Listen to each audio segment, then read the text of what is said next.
Okay, everybody, I am quarantining from.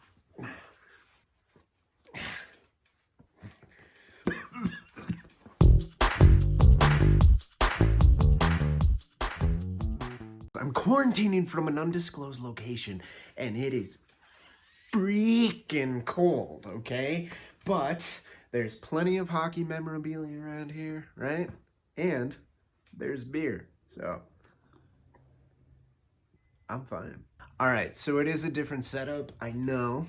It's not as chipper as our usual getup, but that's how committed I am. I'm in this cold, desolate wasteland that I love, but I still brought my equipment to give you these quality videos that you have grown to love, that my 44 subscribers have grown to love. Thank you for that, by the way. Thank you.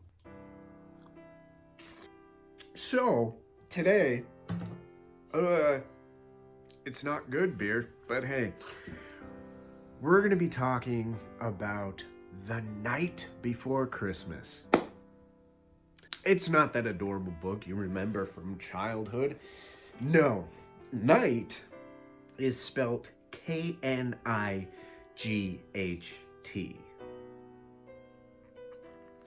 And guess where that comes from? Netflix. Of course it does. Now, this movie is, there's, I don't even know where to start. No, I do know where to start. I'll start from the beginning. Is about a night set in night times, the Renaissance, the Middle Ages, whatever. And he gets sent to the future, our time, hello, to complete his quest that is given to him by an old crone, to find love. That's his true quest, I guess. Let me just say first, though, that sure, this is honestly a solid basis for a movie. But the thing is that he's not an asshole. Like in a normal movie, the knight would be like, he'd be a dick, you know? He'd be like sleeping around, or he'd be like, you know, slapping porridge out of kids' hands or something like that. And an old crone would come to him and be like, "You are an asshole, and this is what I'm gonna do to you." Did you catch that burp? Like, while I was talking? I'm disgusting. "So I'm gonna send you to the future so that you can truly learn to fall in love and appreciate people," whatever, you know? Put him in a fish out of water situation. He'll grow from there. He'll have an arc, and, you know, bada bing, bada boom, they fall in love at the end of the movie, which they do. Not really a spoiler, because he's not an asshole. You gotta give us some kind of conflict, right? And she's a pretty great person too, right? She's nice. She wears these crazy sweaters. I want my girlfriend to wear those sweaters because they're ridiculous. But she's a good person too. Like she's, you know, got this thing about, you know, work. Hey, work's important, which it is. But they're not like shove it in your face like 80s stockbroker. Like, work is everything, money is everything. They're just like, she's walking around town. She's like, well, you know, it's important. Most, like 99.999% of everything we see of her is like, she's a really like decent person. She's really good, you know? So we know as an audience that she's open to love, you know? She's not like 80 stockbroker. But a little girl comes up to her and starts talking to her about how, you know, everybody's supposed to find that soulmate and blah, blah, blah. And this is the 0.0001 whatever the fuck percent that she has like this little tinge of coldness, and she just flat out tells the kid, "Motherfucking but like it's so out of place because it's that one little scene, and then the rest of the movie she's vulnerable and she's open to love. It doesn't come across well. So that out of the way, all that pushed aside, little things here, okay? He gets sent back or forward in time to our time from the Middle Ages by this crone for no reason at all.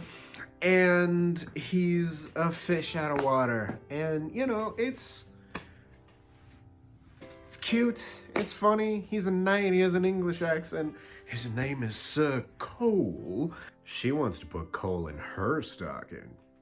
And, you know, he goes around town in his armor, and everyone's just like, oh, he's cute. Probably escaped from a mental institution.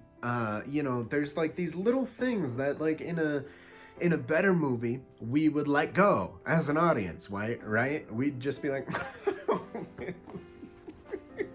she brings him home, and he thinks he's a knight. He's clearly a psycho, but I'll let it go because Tom Hanks and Meg Ryan are in it. But they're not in it. Vanessa Hudgens. Did I mention that? It's Vanessa Hudgens. Oh, buddy. So he comes from the Middle Ages and he pops into the middle of a street, and obviously he gets hit by a car, of course, expecting it, fish out of water in 2018 or whatever, you know? But then, like, after she brings him home, she lets him drive her car. Okay, first of all, don't bring him home. We've covered that. Second of all, he's probably concussed, even if he was, like, a 21st century kid. You wouldn't let him drive your car? Oh my God. But then there are all these things throughout the movie that make you go, oh my gosh, conflict. Conflict is gonna happen. I need the conflict so that the characters can have an arc. The biggest example is there's like the town whore. Excuse me, not whore. Vanessa Hudgens says that she was voted biggest flirt. The town whore comes up to Cole and she's like, hey, I like the cut of your chainmail. And as an audience member, you're like, oh man, she's gonna create some conflict. Like, she's gonna fucking coax him into her house or something, or even better, coax him into Vanessa Hudgens' house where he's staying, and then like Vanessa Hudgens is gonna walk in her weird sweater and be like, oh my God, I was falling in love with him, but the whore. And then he'd be like, no, it's not what you think. I don't know. But you get what I'm saying, right? And whether we like it or not as an audience member, while watching a movie, all the conflict, we like it. We do. Because at the end of the movie, when you see the two people get together, you're like, oh my God, they overcame the redheaded whore who invited him for hot chocolate. However, did they do that? But there's none of that. There's absolutely none of that. I gotta tell you, I confess, I liked it. I liked this movie. I liked it. It's like the right amount of just misguided to really enjoy. The fake snow. The fake snow is mwah. So yeah, I liked it. Go watch it because it is good. There are a lot of things to like about it. Like, and they're making bread like in Ghost. And it's wonderful. And it's wonderful because I don't think they just blatantly ripped off Ghost. It's wonderful because I don't think they knew they were blatantly ripping off Ghost. And it's a joy to watch. I do recommend seeing this movie because it's a lot of fun. I didn't completely hate it. I was laughing almost the entire way through. It's fun. Go watch it, and I will see you on the flippy flop.